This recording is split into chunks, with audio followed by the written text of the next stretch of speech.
So if you are a breathing, functioning adult in the real world today, chances are you have some kind of lower back pain some way, shape, or form. Welcome to the club, right?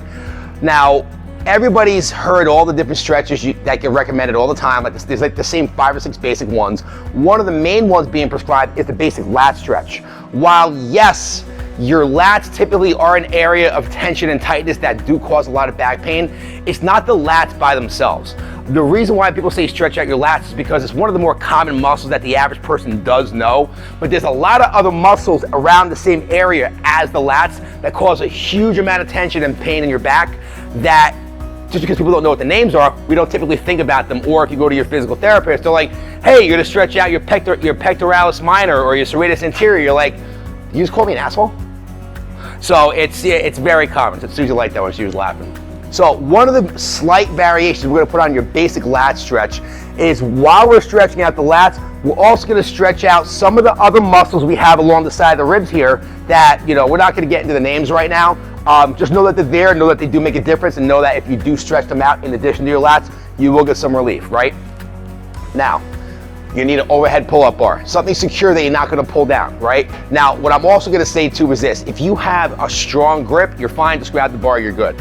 If you're just starting off, or maybe if your grip isn't that strong, I would typically recommend getting some wrist wraps, right? The ones with the little straps that come out that you can wrap around the bar. This way the focus is on stretching the muscles, not you trying to hold onto the bar for dear life, all right? Just a quick little highlight you put in there. What's up, D?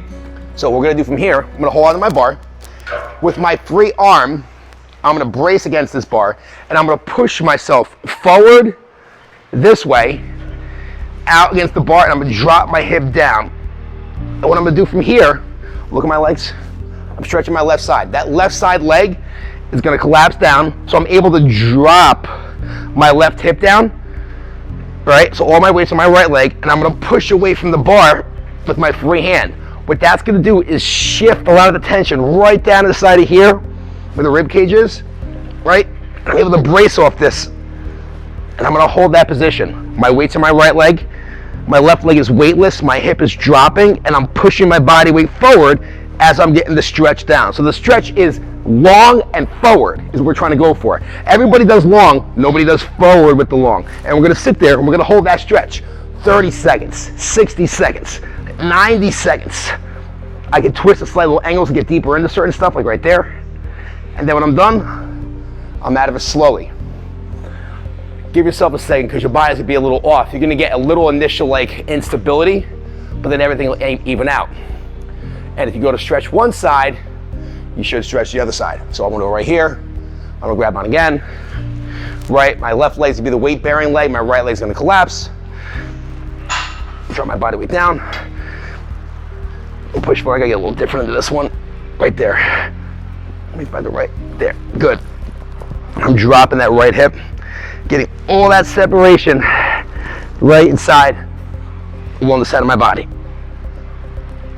That was a good pop. And I'm gonna hold it 30 seconds, 60 seconds, 90 seconds, as long as you can. Then I come out of it nice and slow. Give myself a second.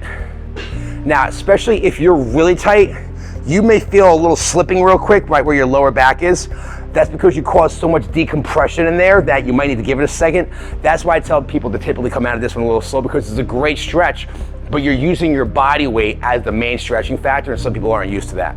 But like I said, the main difference we're doing here with this particular stretch is that we're stretching long and we're stretching forward while we do long. So we get all these extra muscles on the side of the rib cage that work in addition to the lats to help really allow you to reopen up those shoulders again. So instead of being here all day, we can finally get back to here.